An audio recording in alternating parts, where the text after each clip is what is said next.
What is happening to American young people? As our United States of America was formed in the 1770s, our founding fathers believed in freedom and gave their lives for the cause of liberty. They fought to establish a moral society in which men could pursue their dreams without fear of religious, political, or social persecutions. They desired to create a nation where Americans could be in the full pursuit of happiness, never imagining a country that would have to deal with the destructive enemies that we are now facing today. The schools of today barely resemble the schools of 50 years ago. Classroom problems like talking out of turn and chewing gum have been replaced today with drug and alcohol abuse, teen pregnancy, and suicide. Crime is rampant with dropout rates at an all-time high. Schoolyard shootings have devastated our nation and have transformed our halls of learning into a war zone. Though America is diligent to fight against terrorism, it seems to neglect the ultimate terror that targets every life of our young people.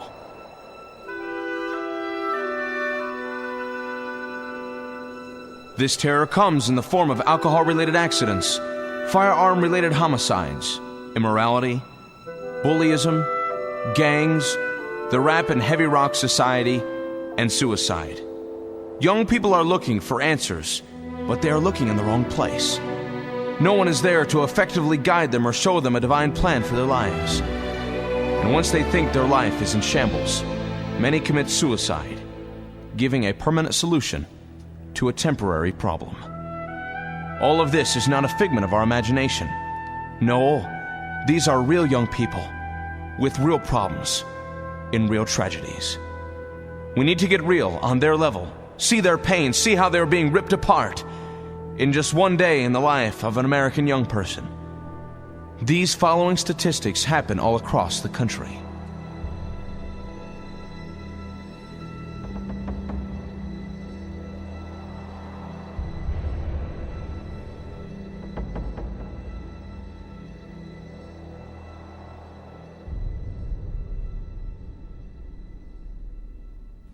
Do you remember Columbine? The infamous day of April 20th, 1999, that continues to live on in the back of our minds. They thought it would never happen, but it did. The guy with the gun. Are you inside or outside? Hello? What's that? I gotta get to my daughter to Columbine. I've been trying for an hour. I can't get anywhere near there. I gotta get no attention, sir. Okay, calm down, okay? Well, I think we're tired of information on where our children are. We have a lot of students out there right now. Tell me I can't get anywhere near it. On the library, on the floor, you better stay on the floor. Is there any way you can lock the doors? Smoke is coming in from out there, and I'm a little late. The gun is right outside the library door, okay? I don't think I'm gonna go out there, okay? You're at home, my How about the story of Jacqueline Saborito, the tragedy of alcohol? This is me when my life was just like anyone else in college. This is me after being hit by a drunk driver. 911. Hey, Yes. I've got an emergency. I've got a car wreck. I believe it's on 620. I'm not sure. I'm not sure what road I'm on. It's a Yukon and a Blazer. Oh, my. What's the matter, Reggie? It doesn't look like any people are seriously injured, sir. Correct, sir? You won't answer me, but it doesn't look good. Okay. People look pretty bad. Okay. Okay. I hear you, Reggie. I could have done something. I didn't need to swerve out of the way. Well, it could have They been would have worse. compensated back. It could have been worse. It could have been completely avoided. Or how about the lives of teenagers like Daniel Scruggs, a 12-year-old who took his life because he couldn't handle the constant bullying at school? Or Travis Swan, who started using drugs at a young age and found no solution to his downward spiral. His addiction led to harder drugs, and on October 31st, he took his own life because he could not continue the fight with drugs that constantly tormented him. In all of these cases, did it really have to end this way? Death, suicide, destruction, ruined lives. What if someone who really cared tried to reach into the hearts of these young people Abraham Lincoln rightly recognized that our children will carry on what we have started. He said, "We can establish policies and precedent, but they will assume control of our cities, states, and nations. The fate of humanity is in their hands. Therefore, it would do us well to pay them attention."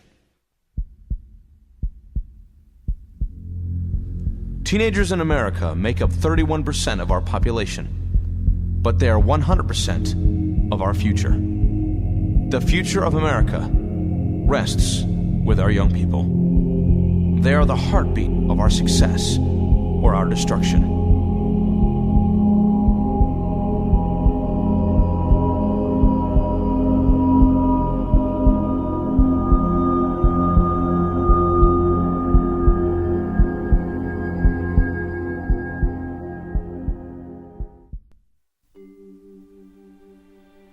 Telling a teenager to abstain from dangerous activities is not enough. We must show them the consequences of their actions. Teens of America with Sean Maroney and his team is a non-profit organization dedicated to training America's youth of the dangers of substance abuse and violence. Through our one-hour multimedia presentation, we encourage teenagers to abstain from drugs, alcohol, and violence, to take a stand against these destructive devices. We teach them to become a success and not a statistic, that each and every one of their lives count and will make a difference in this nation. Stand with Teens of America is a program to help students recognize the negative influences in their school and focus on becoming a part of the solution. Stand teaches teenagers to stand apart from the crowd, to stand for success no matter what everyone else is doing. Our desire is to partner with principals, teachers, and adults that have a burden for their students. We provide student assemblies, curriculum, and resources for your school to make a difference and impact the future of America. America's youth is being wasted by the guns, by the drugs. But don't be a wasted youth. And I'll let you know something, teenagers. I don't care what you think you can do with your life. Nobody here is invincible. Don't be a statistic. Be a success. We also provide individual counseling and conferences to improve communication between parents and their teenagers. Teens of America is available to help you turn the tide of statistics into successful stories. Please give us a call if we can help in any way. Let's work together to change lives and secure the future of America.